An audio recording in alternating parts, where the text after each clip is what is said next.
that we have to secure the human rights and rights of self-determination for both Israelis and Palestinians? That's a yes or no. I support human rights for all. Breaking news, there is new reports coming out that the 3 hostages that were released last week from a ceasefire deal were held under UNRWA control, under the UN buildings in Palestine. And this comes to no surprise, knowing how corrupt the organization truly is.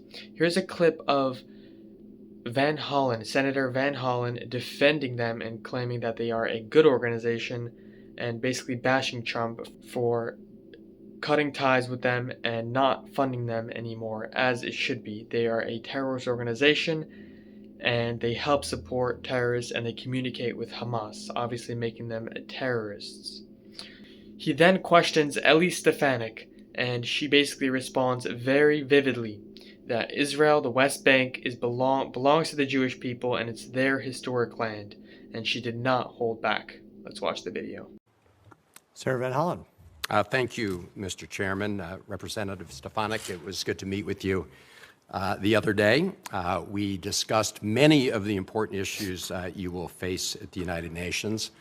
And I was pleased to hear you say that despite your voting record in the House, you support funding for the United Nations and most of its agencies. And we agreed that U.S. disengagement from the United Nations would simply cede lots of territory to our adversaries.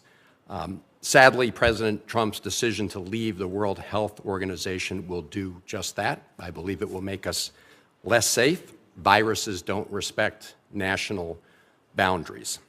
Also, much false information has been spread about UNRWA this morning. I simply urge all my colleagues to go read the U.S. intelligence assessment of UNRWA, an organization that Cindy McCain, the head of the World Food Program, has described as, quote, indispensable.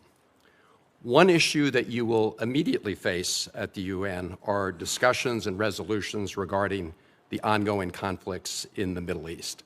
And I associate myself with Senator Rosen's comments about the importance of enforcing UN Security Resolution 1701, along with other UN Security Council resolutions. Like you, I've met with the hostage families, many of them, and I commend President Trump and Special Middle East Envoy Steve Witkoff for the role they played in finally securing the agreement to release the hostages and enter into a ceasefire. It's essential that they achieve its full implementation.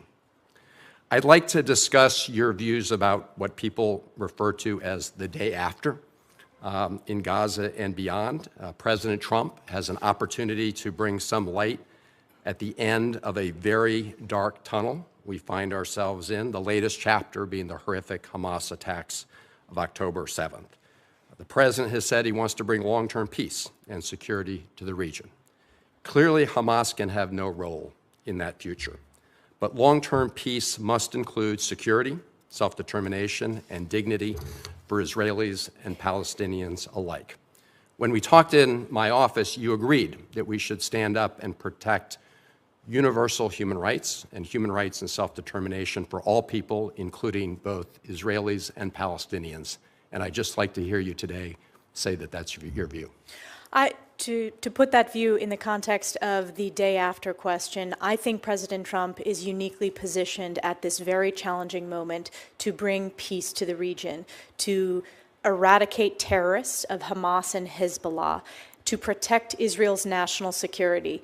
If you look at the failures, we've given billions of dollars, and this is just the bilateral aid to the Palestinians, and it has been abused by Hamas. Representative Stefanik, it was a very simple question.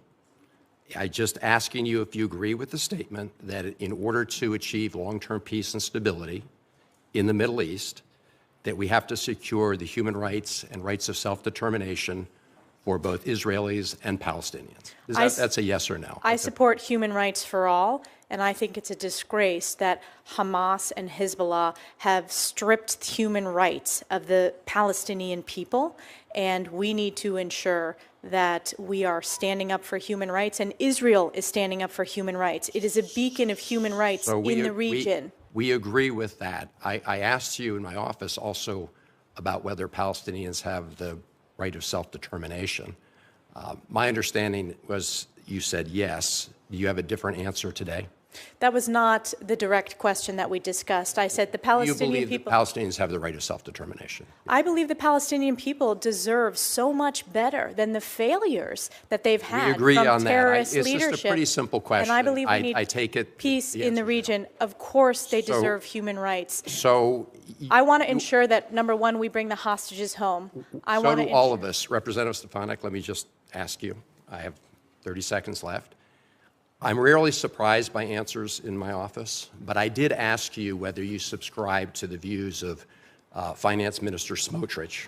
Of who? I'm sorry, finance. Smotrich, this is the Israeli Finance Minister Smotrich, and the former National Security Minister Ben-Gvir, who believe that Israel has a biblical right to the entire West Bank.